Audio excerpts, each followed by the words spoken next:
Hello दोस्तों, आज हम बड़वानी ज़िले की भौगोलिक स्थिति के बारे में समझने का प्रयास करेंगे। चलिए स्टार्ट करते हैं। बड़वानी ज़िला मध्य प्रदेश के दक्षिणी पश्चिमी में स्थित ज़िला है। ओके, बड़वानी ज़िला मध्य प्रदेश के दक्षिणी पश्चिमी भाग में स्थित ज़िला है। ओके, सेकंड पॉइंट क्या है? ज़िले के दक्षिण में सतपुड़ा, उत्तर में विंध्याचल पर्वत श्रेणियाँ हैं। ओके, ठीक है। अगला पॉइंट क्या है? बड़वानी जिले के पूर्व में खरगोन, पश्चिम दक्षिण में महाराष्ट्र राज्य, ओके, उत्तर में धार अलीराजपुर की सीमाएं लगती है। ओके, अगला फैक्ट क्या है? बड़वानी जिला नर्मदा नदी के किनारे स्थित है। ओके, नर्मदा नदी इसकी उत्तरी सीमा बनाती है। ओके, आगे हम मैप के अकॉर्डिंग मैप के थ्रू समझने का प्रयास करेंगे और किस टाइप से प्रश्न बनता है और एग्जामिनर किस टाइप से एग्जाम में पूछने का प्रयास करता है, तो आगे हम समझने की कोशिश करेंगे। ओके, बड़वानी जिला मध्य प्रदेश के दक्षिणी पश्चिम में स्थित जिला है। ओके, फर्स्ट पॉइंट क्या था अपना? बड़वानी जिला मध्य प्रदेश के दक्षिणी पश्चिमी भाग में स्थित जिला है। ओके, यह वाला पॉइंट आपका क्लियर होना चाहिए। आगे क्या? बड़वानी जिले के दक्षिण में क्या है आपका? सतपुड़ा पर्वत। ओके, सतपुड़ा पर्वत होगा।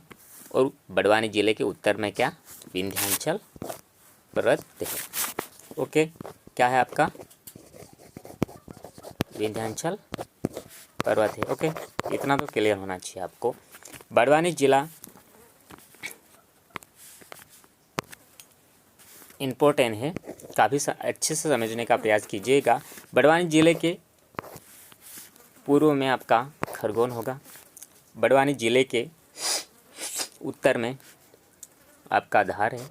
ओके, धार और आपका अलीराजपुर होगा। ओके, इतना क्लियर। और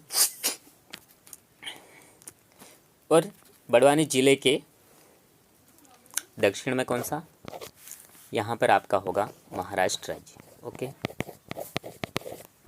ओके, इतना क्लियर होना चाहिए। और मध्य प्रदेश के बड़वानी जिले के उत्तर में आपकी क्या? यहाँ से आपकी नर्मदा नदी निकलती है। ओके, बड़वानी जिला नर्मदा नदी के किनारे स्थित है। ये वाला पॉइंट आपका क्लियर होना चाहिए। यहाँ से दोस्तों एक प्रश्न निकल के आता है, धार और बड़वानी, है ना? इसमें यहाँ पर क्या बनता है? धार और बड़वानी जिले की सीमा रेखा को निर्धारण करने वाली कौन सी नदी है? तो आपकी नर्मदा नदी होगी। ओके, यहाँ क्लियर। आपका फर्स्ट प्रश्न क्लियर है ना? यहाँ से दूसरा प्रश्न निकलता है। ओके, याद रखना दोस्तों, दूसरा प्रश्न निकलता क्या है? एक बार एग्जामिनर यानी पीईबी ने प्रश्न पूछा था। क्या पूछा था? उस नदी का नाम बताइए जो बड़वानी जिले के उत्तरी भाग को स्पर्श करती है। तो आपकी कौन सी? नर्मदा नदी होगी। ओके, इतना क्लियर। अगला क्या? अनेक टाइप से प्रश्न बनते हैं, मैं बताऊंगा। उत्तर और दक्षिण भारत को कौन सी पर्वत श्रृंखला पृथक करती है? यहाँ आपका विंध्याचल हो जाएगी। ओके, ये वाले आपकी सतपुड़ा हो जाएगी, है ना? तो उसमें पूछा क्या था कि उत्तर और दक्षिण भारत को कौन सी पर्वत श्रृंखला पृथक करती है? तो आपकी विंध्याचल पर्वत श्रृंखला उसका आंसर था। ओके, इतना क्लियर। अनेक बार ऐसे प्रश्न बनते हैं दोस्तों भौगोलिक स्थिति के आधार पर, तो कई स्टूडेंट कई बार गलती करके आते हैं। ओके, यहाँ पर जैसे यहाँ सतपुड़ा पर्वत है। ओके, इतना क्लियर। यहाँ पर दक्षिण भाग में। ओके, यहाँ पर होता क्या है? यहाँ पर एक राजपीपला की पहाड़ियाँ हैं। ओके, राजपीपला की पहाड़ियाँ, ये सतपुड़ा मेकल श्रेणी का पश्चिमी भाग है। ओके, कौन सा भाग है? ये पश्चिमी भाग है। ओके, ये काफ़ी कटा फटा भाग है और ये यहाँ से लेकर बुरहानपुर दर्रे तक। ओके, ये वाला भाग कौन सा कहलाता है? ये राजपीपला की रेंज है ना। ओके, यहाँ पर कभी कभी एग्जामिनर कई बार ऐसे प्रश्न पूछता है जैसे राजपीपला की रेंज के तहत पश्चिमी में राजपीपला की पहाड़ियाँ, ओके, अखरानी की पहाड़ियाँ या बड़वानी की पहाड़ियाँ। यहाँ पर दोस्तों कई बार एग्जाम, शायद MP PSC में शायद प्रश्न बना था, ये वाला है ना। तो कभी कभी ये राजपीपला की पहाड़ियों को क्या बोल सकते हैं? राजपीपला है ना, राजपीपला। ओके, कभी कभी अखरानी की पहाड़ियाँ, अखरानी की पहाड़ियाँ, और कई बार बड़वानी की पहाड़ियाँ, बड़वानी की पहाड़ियों के नाम से भी जानते हैं ना। मैं क्या लिख रहा हूँ इसको माफ़ कीजिएगा, बड़वानी की पहाड़ियाँ। ओके, बड़वानी की पहाड़ियाँ। ओके, यहाँ पर दोस्तों पूछता है एग्जामिनर, ये सतपुड़ा का पार्ट है। ओके, तो यहाँ पर कभी कभी पूछता है कि यार बड़वानी की पहाड़ियाँ हैं या अखरानी की पहाड़ियाँ। ओके, और एक क्या था, राजपीपला की पहाड़ियाँ भी बोल सकते हैं ना। ओके, इतना क्लियर होना चाहिए। कभी कभी क्या एग्जामिनर कई बार ऐसे अटपटे प्रश्न पूछता है, कई बार स्टूडेंट कंफ्यूज होते हैं। ओके, ये क्लियर होना चाहिए आपका। हेलो दोस्तों, बड़वानी ज़िले की बात करें तो हम आगे देखते हैं। अपना पहला पॉइंट है आपका, स्वतंत्रता से पूर्व बड़वानी एक रियासत थी जिस पर राणा वंश का शासन था। ओके, किसका था? राणा वंश का। ओके, राणा वंश का शासन था। ओके, ये वाला फैक्ट क्लियर। सेकंड पॉइंट, महाराजा देव सिंह जी ने अपनी इच्छा से 31 मई 1948 को बड़वानी रियासत मध्य भारत प्रांत में विलय कर दिया गया था। ओके, इतना क्लियर। आगे बढ़े। आपका भारतीय स्वतंत्रता के तत्काल बाद बड़वानी मध्य भारत का हिस्सा बन गया। ओके, कई बार प्रश्न बनता है दोस्तों, भारतीय स्वतंत्रता के तत्काल बाद बड़वानी कौन से राज्य का हिस्सा था? तो मध्य भारत का हिस्सा बन गया था। ओके, और सेकंड पॉइंट है, जब 1 नवंबर 1956 को मध्य भारत मध्य प्रदेश में मिला दिया गया था। ओके, आगे बढ़े। अगला फैक्ट आपका है, बड़वानी ज़िले की प्रमुख जानकारी के बारे में बात करें तो यहाँ पर ज़िले का गठन कब हुआ था? 25 मई 1998 को हुआ था।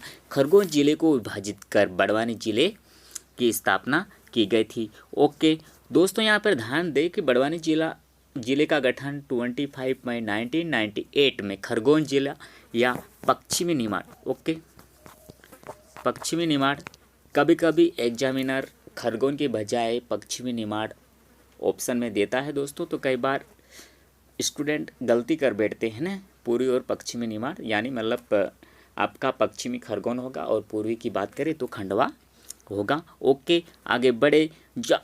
क्या हुआ था जब ये 25 मई 1998 को बड़वानी ज़िले का गठन किया गया, उस टाइम क्या कि ये BP दुबे की अध्यक्षता में एक जिला पुनर्गठन आयोग बनाया गया था।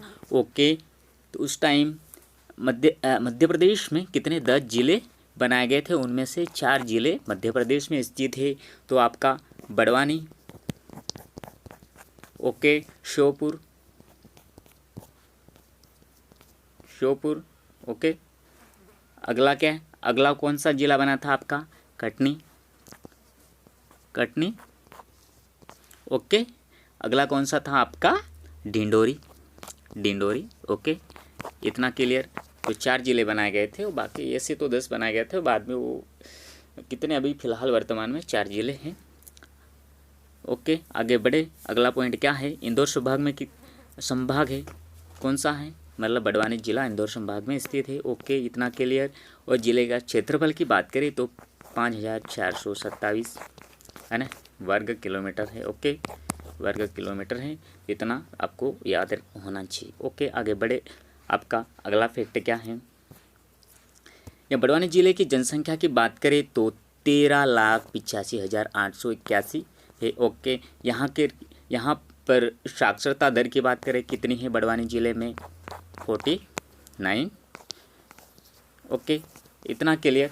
और सबसे कम की बात करें, सबसे कम कहाँ है? अलीराजपुर ज़िले में है। ओके ओके, इतना क्लियर। अगला फैक्ट क्या है आपका? बड़वानी खरगोन लोकसभा क्षेत्र का हिस्सा है। ओके, बड़वानी जो जिला है जो खरगोन लोकसभा के अंतर्गत शामिल है।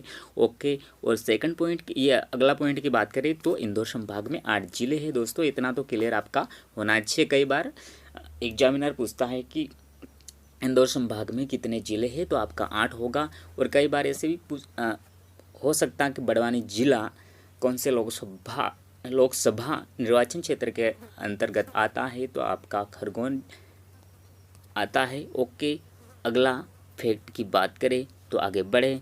यहाँ पर आपको बड़वानी ज़िले की तहसील के बारे में बात करें तो यहाँ पर 9 तहसीलें हैं। ओके, आपकी पहली है बड़वानी, दूसरी है ठीकरी, थर्ड है आपकी राजपुर, सेंधवा, पानसेमल है ना, निवाली जो अंजड़ है, पाटी, बरला। तो ये 9 तहसीलें हो गई। और बड़वानी ज़िले के विधानसभा क्षेत्र की बात करें तो यहाँ पर आपका बड़वानी होगा, दूसरा सेंधवा, पानसेमल और राजपुर। ओके, कितने हैं विधानसभा क्षेत्र बड़वानी ज़िले के? 4 है, बड़वानी, सेंधवा, राजपुर, पानसेमल। ओके, आगे बढ़े। बड़वानी ज़िले की एग्रीकल्चर के बारे में बात करें, यहाँ की एग्रीकल्चर क्या है, तो बड़वानी ज़िले में कपास, मूंगफली, मीठी ज्वार, अरंडी आदि का उत्पादन किया जाता है। यहाँ पर बड़वानी ज़िले में चावल अनुसंधान केंद्र भी स्थित है। ओके, कहाँ है? बड़वानी में। और यहाँ बड़वानी की बात करें तो यहाँ पर लाल पीले प्रकार के पपीता का उत्पादन किया जाता है। ओके, तो यहाँ पर सबसे ज़्यादा पपीता उत्पादन किया जाता है बड़वानी ज़िले में। दोस्तों, आगे अगला पॉइंट की बात करें तो हम बड़वानी ज़िला में सर्वाधिक लाल मिर्च का उत्पादन होता है। लाल मिर्च ने सबसे ज़्यादा बड़वानी ज़िले में। तो ये पॉइंट आपका क्लियर होना चाहिए। अगला पॉइंट क्या है आपका? सेंधवा तहसील में कपास की मंडी के लिए प्रसिद्ध है। ओके दोस्तों, इतना तो क्लियर है, कपास की मंडी के लिए प्रसिद्ध है। ओके, अगला फैक्ट क्या है आपका? बड़वानी ज़िले के पर्यटन स्थल के बारे में बात करें तो दोस्तों ये राजघाट आपका नर्मदा नदी पर है दोस्तों। और 52 गजा की बात करें तो ये चूलगिरी पर्वत है ना, चूलगिरी स्थान है यहाँ, मतलब सतपुड़ा पर्वत के बात करें तो यहाँ पर एक लोकल पर्वत है, यहाँ पर मतलब चूलगिरी पर्वत के नाम से जाना जाता है बड़वानी ज़िले में। तो यहाँ पर एक 52 गजा तीर्थ स्थल है, ये जैन धर्म से संबंधित है। कई बार दोस्तों एग्जामिनर पूछता है कि 52 गजा कौन से धर्म से संबंधित है, तो यहाँ तक जैन धर्म से संबंधित है। और ये नागलवाड़ी की बात करें तो नागलवाड़ी महाराष्ट्र की बॉर्डर पर स्थित है। ओके, नागलवाड़ी के बारे में आगे हम बात करते हैं, है ना। यहाँ बीजासनी माता के मंदिर की बात करें या बीजासन माता के मंदिर की बात करें तो यहाँ पर बड़वानी में है। और यहाँ तीरगोला है। ओके, कहाँ है तीरगोला? बड़वानी में है। शिव मंदिर रामगढ़। ओके, शनि देव मंदिर, कालका माता का मंदिर, वैष्णो देवी का मंदिर और ये राम कृष्ण मंदिर बड़वानी ज़िले में स्थित है। ओके दोस्तों, इतना तो क्लियर होना चाहिए आपका। तो आगे बढ़े। 52 गजा की बात करें तो ये चूलगिरी स्थान पर है। ओके, इतना क्लियर। और 52 गजा एक प्रसिद्ध जैन तीर्थ स्थल है। ओके, इतना। भगवान आदिनाथ जी की 52 गज, ओके 52 गज ऊंची मूर्ति है ना, तो या फिर 84 फीट ऊंची जैन मूर्ति है। ओके, इतना तो क्लियर कि 52 गजा कौन से धर्म से संबंधित है, तो आपका जैन धर्म से संबंधित है। और यहाँ पर भगवान आदिनाथ की सबसे बड़ी मूर्ति है। तो कई बार एग्जामिनर पूछता है भगवान आदिनाथ कौन से धर्म से संबंधित है, तो आपका जैन धर्म हो जाएगा। और बड़वानी में सबसे ऊंची मूर्ति कौन सी है, तो 52 गजा की या 52 गज की 52 गजा ओके भगवान आदिनाथ की मूर्ति है। तो ओके, आपका इतना पॉइंट ये फैक्ट क्लियर होना चाहिए। और आगे बढ़े तो 52 गजा तीर्थ स्थल ये चूलगिरी पर्वत शिखर के नाम से भी जाना जाता है। दोस्तों, मैंने पहले बता चुका हूँ कि चूलगिरी जो है ना पर्वत शिखर के नाम से प्रसिद्ध है। ओके, सतपुड़ा की पहाड़ियों में स्थित है। इतना तो क्लियर होना चाहिए। आगे बढ़े। ओके, और भेलट देव की बात करें तो भेलट देव मंदिर जो बड़वानी है ना, बड़वानी जो आपका क्या है नागलवाड़ी स्थान है, यहाँ की महाराष्ट्र की बॉर्डर पर स्थित है। तो यहाँ भेलट देव मंदिर है और यहाँ पर प्रसिद्ध मेला भिलट देव जी का लगता है। तो आगे दोस्तों बढ़े अगले फैक्ट के बारे में। तो यहाँ पर भिलट देव की बात करें तो नागलवाड़ी का भिलट देव मेला ओके, यहाँ स्थान बड़वानी जिले की राजपुर तहसील ग्राम नागलवाड़ी में। ओके दोस्तों, अगला क्या है आपका कि कौन से टाइम पे नागपंचमी के अवसर पर 5 दिवसीय भिलट देव शिखर धाम मेला। हाँ, भिलट देव क्यों नाम पड़ा है कि यहाँ पर भिलट यहाँ सबसे मतलब सबसे ज़्यादा जनजाति कौन सी पाई जाती है, यहाँ पर भील जनजाति पाई जाती है। ओके दोस्तों, इतना तो क्लियर है ना।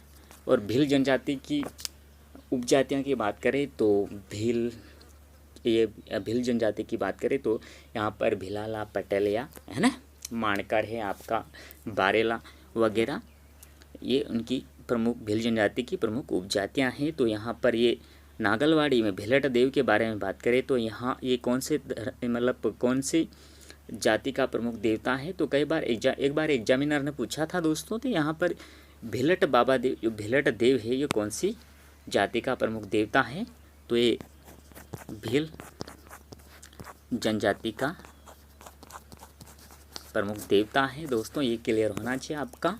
ओके, ये स्थान कौन सा है, बड़वानी जिले के राजपुर तहसील ग्राम नागलवाड़ी में है। और ये नागपंचमी के 5 दिवसीय मेला, ये इस मेले को शिखर धाम मेला के नाम से भी जान जाते हैं, यानी पर्वत पर स्थित है और महाराष्ट्र की बॉर्डर पर है दोस्तों। तो कई बार एग्जामिनर ऐसे फैक्ट या उसमें इस प्रकार प्रश्न पूछता है कि यहाँ पर जैसे भिलट देव की बात करें तो भिलट देव मंदिर नागलवाड़ी में स्थित है। ओके दोस्तों, ये महाराष्ट्र की बॉर्डर पर स्थित है। तो कई बार एग्जामिनर ऐसे प्रश्न पूछता है, तो आपका ये क्लियर होना चाहिए। आगे बढ़े हम। ओके, और जिले की जनजाति के बारे में बात करें तो बड़वानी जिले की मुख्य जनजाति भील जनजाति है। ओके, सबसे ज़्यादा कौन सी है, और यहाँ भील जनजाति 69% निवास करती है, यानी सबसे ज़्यादा कौन से अलीराजपुर ज़िले में निवास करती है। और सेकंड आपका मतलब परसेंटेज के अकॉर्डिंग देखा जाए तो सबसे ज़्यादा अलीराजपुर में है।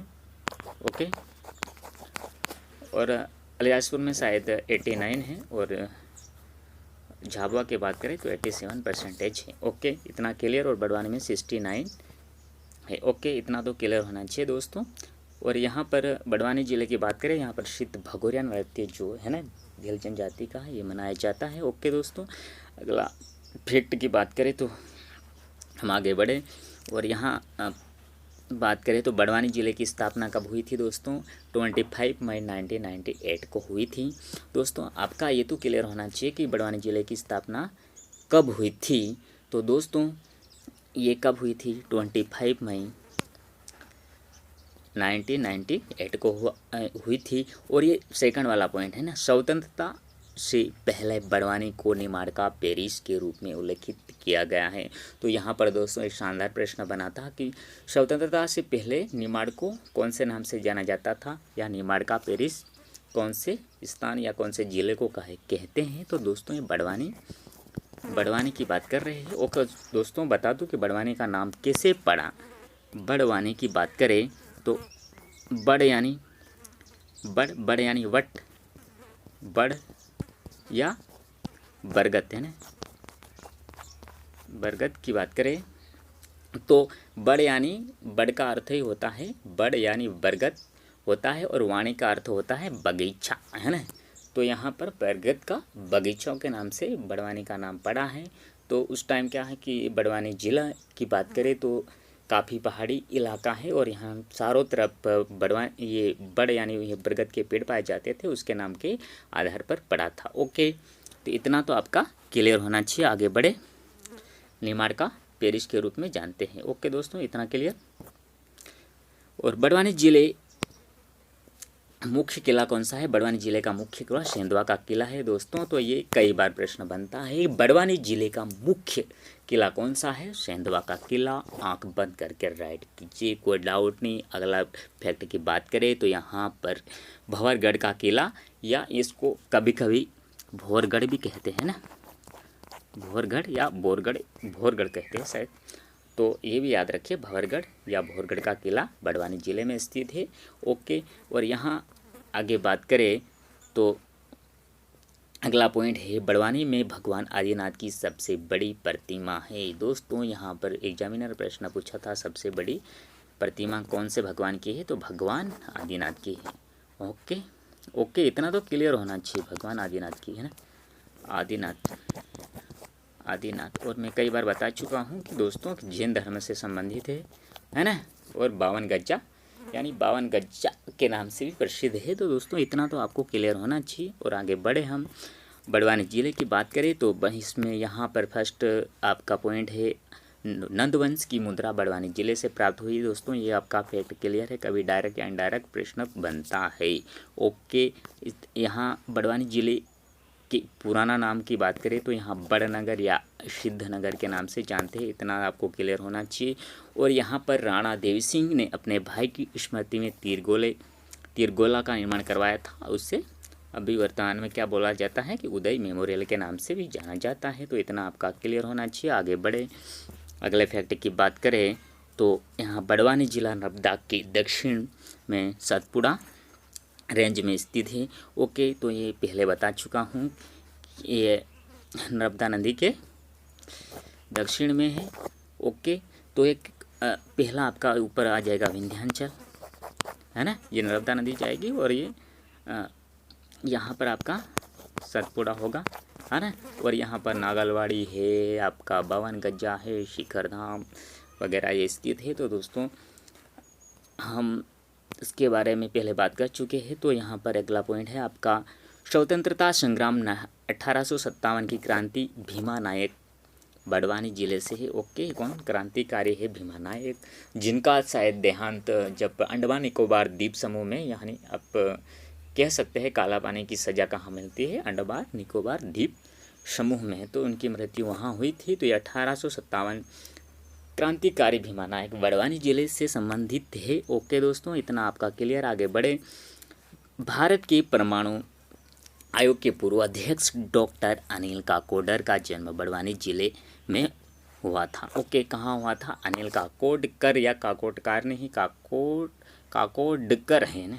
ओके, तो ये बड़वानी जिले से संबंधित है और इनका जन्म यहाँ पर हुआ था। और रामगढ़ का किला मध्य प्रदेश के बड़वानी जिले में स्थित है। दोस्तों जैसा आपका रामगढ़ का किला या भोरगढ़ का किला या भंवरगढ़ का किला कहते हैं, जिससे सेंधवा का किला, तो ये आपका कई ऐसे प्रसिद्ध किले हैं। तो आप बड़वानी जिले के बारे में याद रखिएगा। और आगे बढ़ते हैं। ओके, बड़वानी जिले भिलट देव मंदिर की बात करें तो ये बड़वानी जिले में भिलट देव मंदिर है और यहाँ पर नाग पंचमी 5 दिन का मेले का आयोजन किया जाता है। दोस्तों यहाँ भिलट देव की बात करें तो यहाँ ये भिल जनजाति का प्रमुख देवता है।